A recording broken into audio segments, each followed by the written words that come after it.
The entire boardroom froze. Chioma stood trembling as the old woman in the wheelchair slowly lifted her head. Her voice, though weak, cut through the silence like thunder. "My name is Margaret Okonkwo, mother of Michael Okonkwo, widow of the founder." Gasps erupted. The same beggar Chioma had been feeding under the mango tree for months was the owner's mother. Ngozi's face turned white as chalk. Mr. Adeyemi stumbled backward, his mouth hanging open. But how did a poor factory worker like Chioma end up caring for the richest woman in Lagos without knowing? And what chain of events led to this shocking moment? 3 months earlier, Chioma wiped sweat from her forehead as she walked through the dusty streets of Ikeja after her long shift at Sunrise Foods. Her feet ached badly, and her shoulders felt heavy. She carried a small nylon bag with 2 wraps of jollof rice and fried plantain inside. It was all she could afford from her small salary, but it would be enough for tonight. Her younger brother Chukwudi was waiting at home, and she had promised him a hot meal. As she turned the corner near the old mango tree on Allen Avenue, she saw her again. An old woman sat on a wooden bench, her faded wrapper dirty and torn at the edges. Her grey hair was scattered and uncombed. Her eyes looked empty and far away, like she had given up on the world. Chioma had noticed her sitting there for almost 2 weeks now. Nobody stopped to help. Nobody even looked at her. People walked past quickly, as if the woman did not exist at all. Chioma paused and stared at the food in her hand. Her stomach growled loudly, reminding her that she had not eaten since morning. She thought about Chukwudi waiting at home, probably hungry too. But when she looked back at the old woman, something inside her heart pulled strongly. She could not just walk away. She crossed the street slowly and knelt down beside the bench. "Mama, good evening," Chioma said gently. The old woman did not respond immediately. Her head remained down. Chioma opened the nylon bag and carefully placed 1 wrap of rice into the woman's lap. "Mama, please eat something. You need strength." The old woman slowly lifted her eyes. Tears began rolling down her wrinkled cheeks. She stared at Chioma for a very long moment, as if trying to understand why this stranger cared. Then she whispered in a broken voice, "Thank you, my daughter. God bless you." Chioma smiled warmly despite her own tiredness. "I will come back tomorrow, Mama. I promise." And she kept that promise. Every single evening after work, no matter how tired or hungry she was, Chioma brought food. Sometimes it was bread and Milo tea. Sometimes Gary and groundnut. On Sundays, she brought hot akara and pap. She also carried a small jerrycan of water to help wash the woman's face and hands. Chioma never told anyone about this kindness. Chioma did not know that at her workplace, danger was quietly growing. Ngozi, her supervisor at Sunrise Foods, watched her every move with sharp, jealous eyes. Ngozi had worked at the company for 5 years and believed she deserved the next promotion. But recently, Mr. Adeyemi, their boss, had been praising Chioma's hard work during meetings. This made Ngozi's blood boil with anger. One afternoon, Ngozi sat in the staff canteen with her 2 closest friends, Amoka and Blessing. They were drinking cold malt and whispering quietly so nobody else could hear them. "That Chioma girl thinks she is special," Ngozi said bitterly, stirring her drink with force. "Always coming early, staying late, helping everyone. She wants to make us look bad." Amoka leaned closer. "What are you going to do about it?" she asked with a wicked smile on her face. Ngozi's eyes became cold and dangerous. "I will destroy her reputation completely. By the time I finish with her, nobody in this company will ever trust her again." Blessing laughed quietly. "How will you do that?" Ngozi pulled out her phone and showed them something on the screen. "I created a fake Instagram account last night. I will start posting lies about her. I will say she steals from the company. I will say she sleeps with married men for money. I will ruin her name until Mr. Adeyemi has no choice but to fire her. The three women laughed together like witches planning evil. They did not know that their plan would lead to something far bigger than they ever imagined. Meanwhile, Chioma continued her daily routine. After work each evening, she went straight to the mango tree on Allen Avenue. The old woman, whom she now called Mama Patience, was always waiting there. Sometimes Mama Patience smiled when she saw Chioma coming. Other times, she looked too weak to even lift her head. One Thursday evening, Chioma arrived and noticed that Mama Patience looked very sick. Her breathing was heavy and slow. Her hands were shaking. Chioma became frightened immediately. "Mama, what is wrong?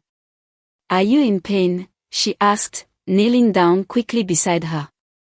Mama Patience coughed several times before speaking. "My chest, it hurts badly, my daughter." Chioma did not waste time. She flagged down an Okada motorcycle and helped Mama Patience climb onto it carefully. "Take us to the nearest clinic on Toyin Street. Please hurry," she told the rider. At the clinic, the nurse examined Mama Patience and said she needed medicine and rest. The bill was 8,000 naira. Chioma's heart sank. She only had 3,000 naira in her purse. That money was meant for Chikudi's school fees next week. But looking at Mama Patience's tired face, she could not hesitate. She paid the 3,000 naira as deposit and promised the nurse she would bring the rest soon. As they left the clinic that night, Mama Patience held Chioma's hand tightly and whispered, "Why are you so kind to me? You do not even know who I am."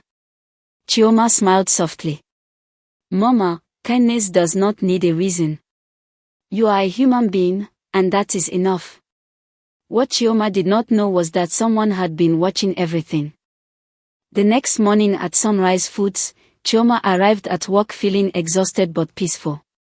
She had spent most of the night thinking about how to raise the remaining 5,000 naira for Mama Patience's medical bill. Maybe she could ask for a small advance from the accounts department. Maybe she could sell her old phone. She would find a way somehow. But when she entered the factory floor, something felt wrong.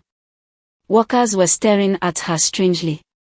Some whispered to each other and quickly looked away when she passed. Others pointed at their phones and giggled. Chioma felt confused and uncomfortable. What was happening? During lunch break, her friend Hawa pulled her aside near the water dispenser.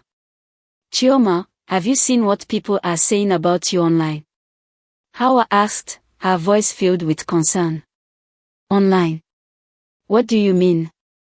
Chioma asked, her heart beginning to beat faster. Hawa pulled out her phone and showed her an Instagram page called sunrise_foods_gist. Chioma's hands began shaking as she read the post.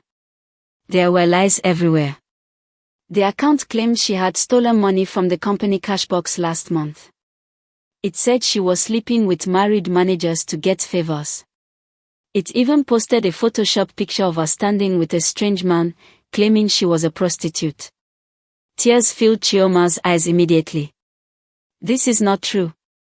None of this is true," she cried out loud. Hawa hugged her tightly. "I know, my friend. I know you would never do such things. But many people are believing it. The post has over 200 shares already." That afternoon, Mr. Adeyemi called Chioma into his office. His face looked serious and disappointed. Standing beside him were Ngozi, Amoka, and Blessing. They all had fake concerned expressions on their faces, but their eyes were filled with victory. "Chioma," Mr. Adeyemi began slowly, "I have received very serious complaints about you. There are accusations of theft and immoral behavior. I cannot ignore these things. Sir, please, those accusations are completely false." Chioma begged, her voice breaking. "Someone is trying to destroy my name. I have never stolen anything in my life." Ngozi stepped forward with a wicked smile hidden behind fake sympathy. "Sir, we have all seen the evidence online. Maybe Chioma should take time off while the company investigates properly." Mr. Adeyemi nodded. I agree. Chioma, you are suspended for 2 weeks without pay while we look into this matter. Hand over your ID card and leave the premises immediately. Chioma felt like the ground was disappearing under her feet. Suspended. Without pay. How would she feed Chukwudi? How would she pay Mama Patience's medical bill? She opened her mouth to protest, but no words came out. She simply removed her ID card with shaking hands and walked out of the office, tears streaming down her face. As she left the building, she heard Ngozi, Amoka, and Blessing laughing behind her. Chioma walked home slowly that evening, her heart heavy like a stone in her chest. When she reached their small one-room apartment in Mushin, Chukwudi was doing his homework by candlelight because they had no money for electricity. He looked up and smiled when she entered, but his smile disappeared quickly when he saw her tears. Sister Chioma, what happened? Why are you crying? He asked, jumping up from his seat. Chioma tried to smile but failed. She sat down on their old mattress and told him everything. About the false accusations, the suspension, and the loss of her salary. Chukwudi hugged her tightly. Don't worry, sister. God will fight for you. You are a good person, and good people always win in the end. His words gave her small comfort, but the problems kept growing.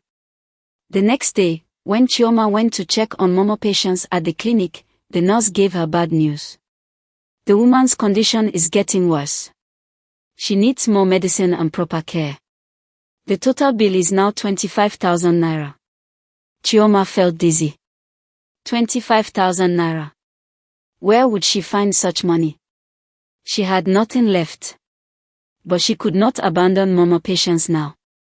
Please, nurse, give her the treatment. I will find the money somehow. I promise. As Chioma sat in the clinic waiting area feeling hopeless, a nurse approached her with a brown envelope.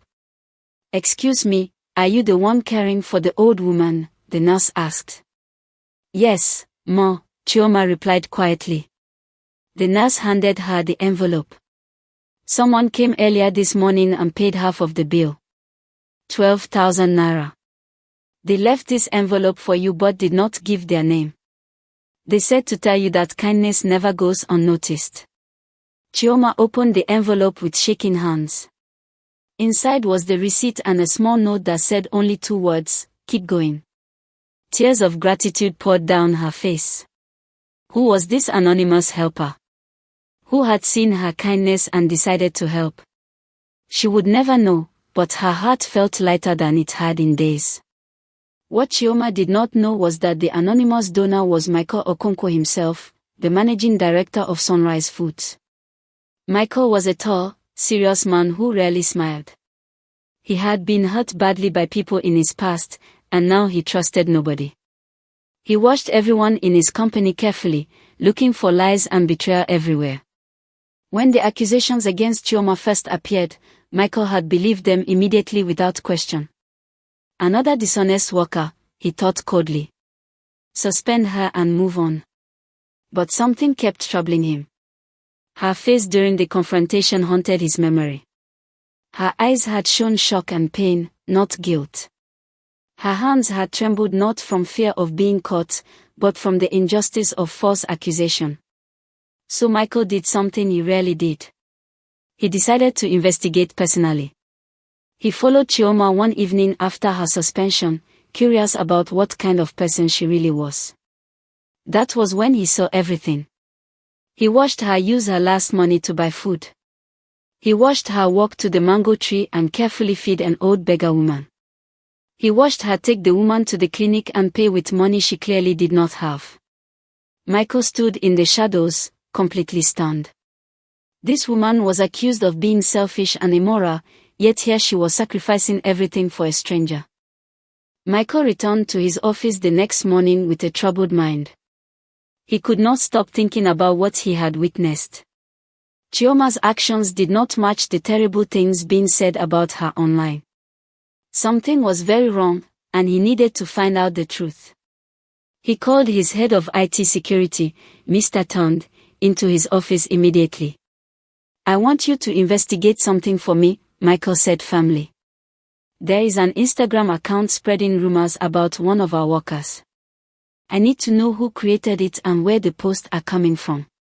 Can you trace it?" Mr. Thorne nodded confidently. "Yes, sir, give me 2 days. I will find out everything." True to his word, 2 days later Mr. Thorne returned with a full report.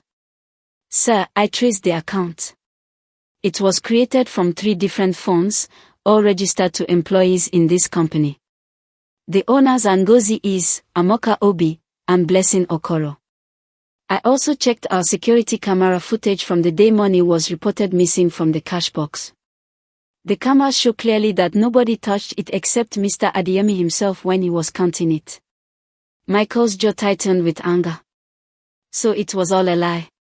A cruel, calculated plan to destroy an innocent woman. He felt shame burning in his chest.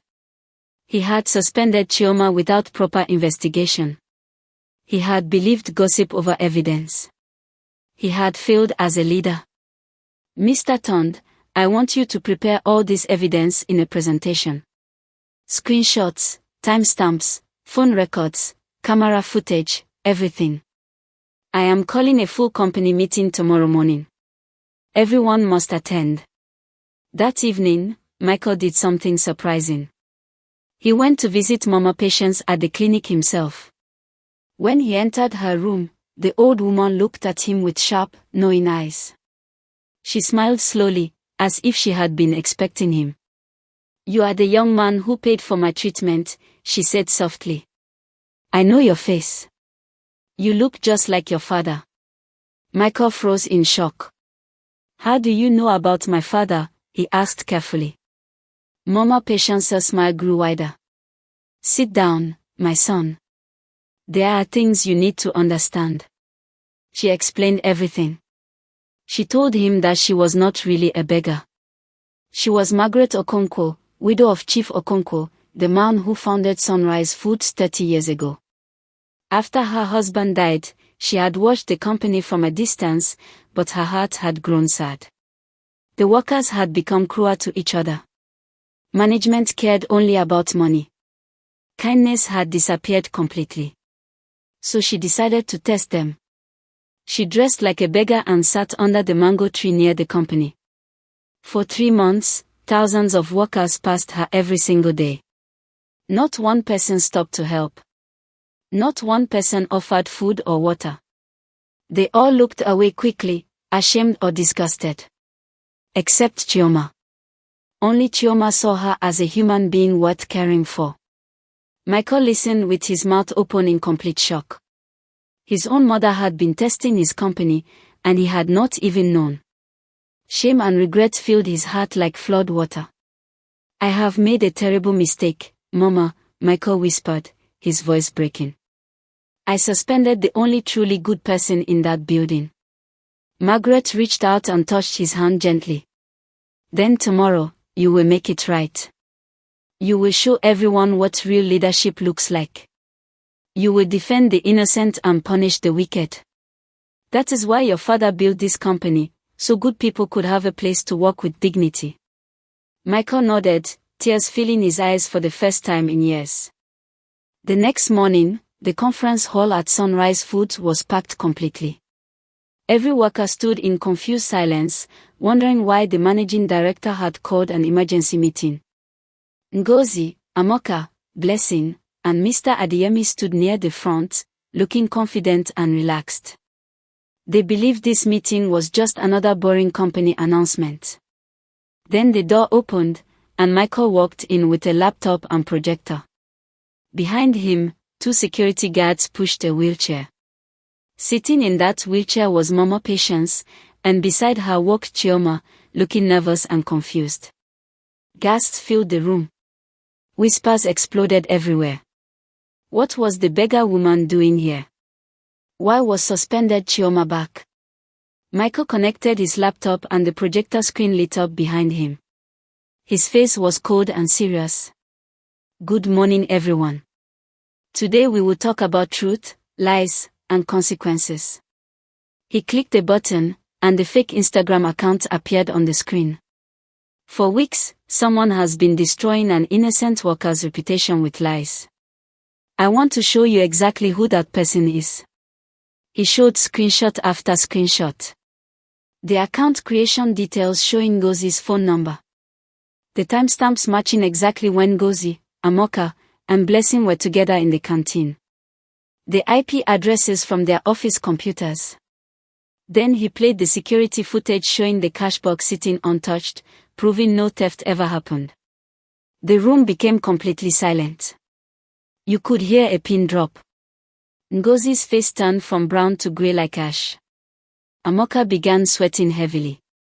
Blessing's hands shook uncontrollably.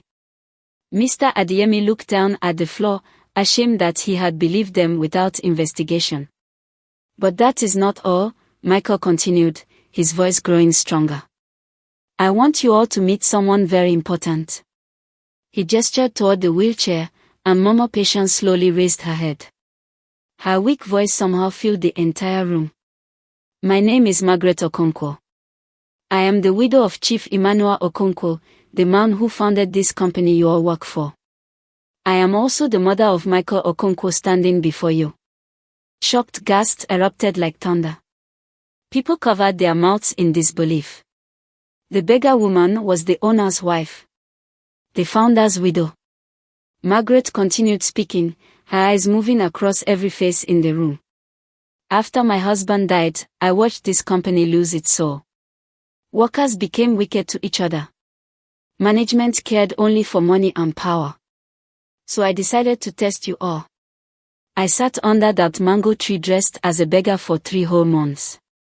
Thousands of you walked past me every single day. Not one person stopped. Not one person offered help. You all pretended I was invisible. Her voice grew sad but strong. Except one person. Only Chioma saw me as a human being. She fed me when she was hungry herself. She paid my hospital bills when she had no money. She treated me with dignity when I had nothing to offer her in return. That, my people, is true character. Tears rolled down many faces in that room. Shame hung in the air like thick smoke. Michael stepped forward again. Effective immediately, Chioma is reinstated with full pay for the time she lost. She is also promoted to senior supervisor with a housing allowance and salary increase. As for Ngozi Amoka Obi, Blessing Okoro, and Mr. Adeyemi, you are all suspended indefinitely pending termination. Security will escort you out now. The 4 conspirators tried to beg and cry, but security guards led them away firmly. Nobody in the room felt sorry for them. They had planted evil and now they were harvesting the results. Later that evening, Michael and Chioma stood together under the mango tree where everything had begun. Margaret sat nearby in her wheelchair, smiling peacefully. Michael turned to Chioma, took her hand gently, and spoke from his heart. Chioma, you showed me what real goodness looks like. You changed my heart completely. I was cold and full of distrust, but your kindness melted all that away. Will you give me the honor of spending my life with you? Will you marry me? Chioma's eyes filled with tears of pure joy. Yes, Michael. Yes, I will. 6 months later, their wedding took place under that same mango tree, decorated with beautiful flowers and lights. Drums played loudly, people danced joyfully, and laughter filled the air. During the ceremony, Chioma spoke her vows with a strong, clear voice. Kindness is not foolishness. It is a light that shines even in darkness. Some people will mock you for it, but carry it anyway, because in the end, goodness always wins. Margaret stood up slowly from her wheelchair with help, tears of happiness running down her wrinkled face. She raised her hands and blessed them both, then spoke her final lesson to everyone present. Remember this story always. Do good even when nobody is watching. Protect those who are weak. Speak truth even when lies are easier. Mockery is loud and temporary, but kindness lasts forever and changes everything. As the celebration continued into the night, Chioma and Michael held hands tightly, looking at the woman who had tested them both and brought them together. And everyone who witnessed it learned that day that when you plant seeds of kindness, you never know what beautiful harvest will grow from them.